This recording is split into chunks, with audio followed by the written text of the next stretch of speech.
Okay, before I begin, I fucked up on this review of SummerSlam 2000, by the way. I forgot a match. I forgot to mention a match on here that I said on my original video. But anyways, welcome back to my Tyler's Retro Reviews with a redo of SummerSlam 2000.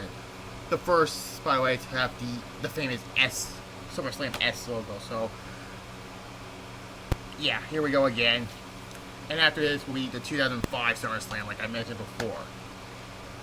Like I said before in my original video, which I didn't have the DVD version of this event. Now, I have this. So, like I said before on this channel, like I said before, I want to redo reviews that, let's be honest, they're not good to watch. Like Unforgiven 10-5, which I might do again. Because that video was 2 minutes long. And let's get on to it. Same as other videos like I did before. But anyways, let's get on to it. August 27th at the Raleigh Entertainment and Sports Arena in Raleigh, North Carolina.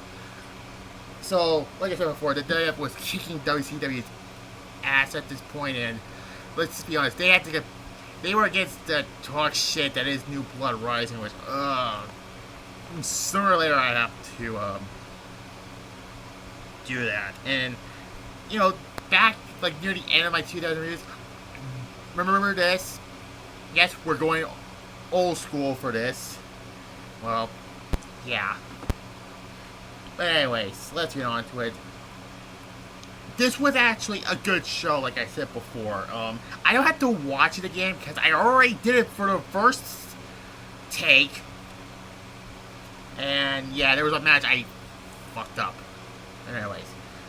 So we begin with the Right to Censor defeating Too Cool in a... The Right to Censor was a stupid group to begin with. I mean, the Godfather was called the Good Father. Why? And fun fact, we see the future Victoria in this match. She was one of the hoes.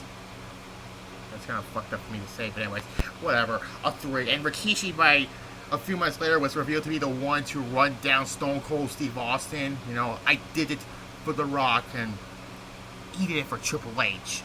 Again, I'm not going to do Survivor Series 2000 for this Survivor Series reviews for this year. I don't know, maybe next year. Yeah, next year. But regardless, a 3. X-Pac defeats Road Dogg. Like I said before, this was like the end of the first DX. Well, I think the first DX started with 97 with Shawn and Triple H in China to the Army from 98 to 2000, because, yeah. Yeah, it was not a pay-per-view worthy match for. Anyways, then we get a mixed tag match for the Intercontinental Championship. Yeah, they did this a lot. WCW did this for their World Championship. Keep in mind, this was the same year that Dave Arquette won the WCW Championship, he was just there to promote the Rated Rumble movie. Guilty pleasure of a movie, yeah. That movie always makes me laugh. But yeah. Eddie Guerrero in China defeats Trish Stratus and Val Venus. Now, China won the Intercontinental Championship after pinning Trish Stratus. And you know something? This is really cardinal sin. Trish Stratus lost at SummerSlam twice. Here, and against Charlotte, which, look, that was a match for Trish to pass the torch, which everyone says, oh, but Charlotte's already a multi-time champion, blah, blah, blah. That's what I give to you fucking haters, the middle finger. Don't be surprised if she loses to Becky Lynch at this year's SummerSlam, by the way. This was fine. This was not memorable this was not China's memorable Intercontinental title win. That goes to No Mercy when she defeated Jeff Jarrett, by the way. Oh wait, he's not on this. No, he was in WCW at this point. I was gonna, yeah. This was fine, a 5. 5 out of 10, I give it. Jerry Lawler defeats Taz. Spoiler, this is the worst match of the night. And it ends with JR getting out of the commentary booth and hitting Taz with his candy jar, because this was payback, I guess, when Taz hit JR in the with glass in a car on a SmackDown. But yeah, 0. I'm just getting about 0. Bad. Okay, here's the match I fucked up. The match I skipped over, and I fucked up that review. We get for the WWF Hardcore Championship, Steve Blackman defeats Shane McMahon. I forgot to mention this. I mean, it was on my original review, but I forgot to mention it on this one. But yeah, it was a fun hardcore match, and it ends when Shane McMahon falls off the side of the SummerSlam set, which I think this was the first time Shane McMahon flies or falls off big sets and Hell in a Cells. So yeah, this match was famous for, you know, Shane McMahon falling off the side of the set. A 7, I give it. This was a good match. So yeah, my apologies, but yeah. Now this review is now going to be complete now. Anyways, my bad. Then we get a 2 out of 3 falls match between Chris Benoit defeating Chris Jericho.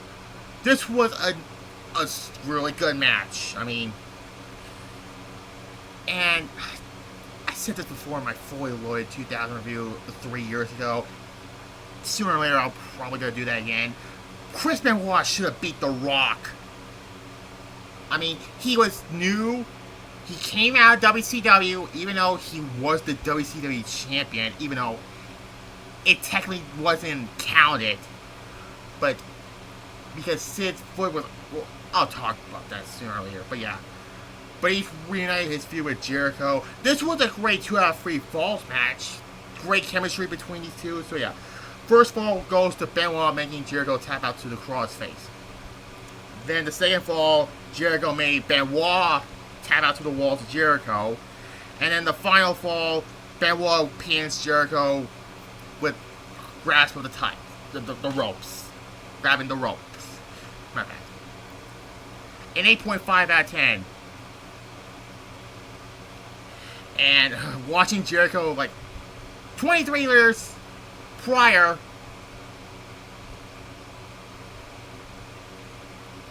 I mean, I still love Chris Jericho, but this run he had in AEW it's not working anymore. I'm sorry. Anyways, then we get the inaugural tables, ladders, and chairs match for the WWF Tag Team Championships. Edge and Christian defeats the Dudley Boys and the Hardy Boys to retain the Tag Team Championships. Now the TLC stipulation was used a little bit at WrestleMania earlier that year, but it was not really a TLC match. It was just a triple threat, ladder match for tag titles. This was the first TLC match. And yeah, these three have some of the best matches. Either the triple threat ladder match at WrestleMania 2016. I'm just calling it WrestleMania 16 because every time I think of WrestleMania 2000, I think of the video game. That's a reference from the WC TV, by the way. This SummerSlam 2000 and the WrestleMania 17 TLC 2 match. Regardless, this is a 10 out of 10. The crazy bumps that Bubba Ray Dudley took a big plunge through 3 tables, not 4, but regardless. But yeah, a 10. Great match. And then you follow up with the Cat defeating Terry in a stink face match. 0. I'm not going to talk about this match. Anyways, then this was a noticeable vacation match, which they didn't mention in the build-up for this match. Kane and The Undertaker went to a no contest. This was mostly just an angle, basically. Not the person in the main event. No. But this was not supposed to be Kane versus The Undertaker at SummerSlam. This was supposed to be the Big Show versus The Undertaker, but Big Show was back to developmental, OVW by the way, to lose some weight. So, yeah, 1 year ago, Big Show and Undertaker won the tag titles from Kane and X-Pac. Undertaker and Kane fought here at SummerSlam, and don't even remind me of 2001 with the Brothers of Destruction versus 2/3 of the Jersey Triad. Maybe next year I'll probably think of talking about SummerSlam 2001. Oh, Jesus Christ. But regardless, this was not really a match. And Undertaker ripped the gimmick mask. Not Kane. It was he ripped the mask. But it was, I think those you can't rip the Kane mask. This was probably a gimmick mask. I don't know. And we see Kane's horrendous face for one night. Not until 3 years later when he did unmask, and yeah, I can't rate this match. I mean, they brawl around the ring, and yeah. So this was basically because Kane chokeslammed The Undertaker through the ring and beat the shit out of him on SmackDown like 2 weeks before this. Yeah. There are other matches like WrestleMania 14 and the Affirm match are their best match, but there are other matches like Judgment 98 and 90 Chains 2010 and the Period of Life match at Bragging Rights 2010. Don't remind me about 2010, please. But yeah, those were fine matches also. Anyways, then we get the main event, the triple threat match for the WWF Championship. The Rock defeats Triple H and Kurt Angle to retain the WWF Championship. This was mostly Triple H versus Kurt Angle, by the way. Because they were fighting over Stephanie McMahon. And in the beginning of it, Triple H and Kurt Angle brawled, and Triple H pedigreed Kurt Angle through the Spanish announce table, but unfortunately it collapsed. And Kurt Angle got a concussion out of it. Well, and yeah. Because throughout this night, they kept recapping what happened on SmackDown with Kurt Angle kissing Stephanie McMahon. The Rock was mostly the third wheel, and he is the world champion. This isn't the first time that the world champion was the third wheel in a world title match. But regardless, The Rock won, and yeah. A 7 out of 10 I give it. Like I said before, I've seen better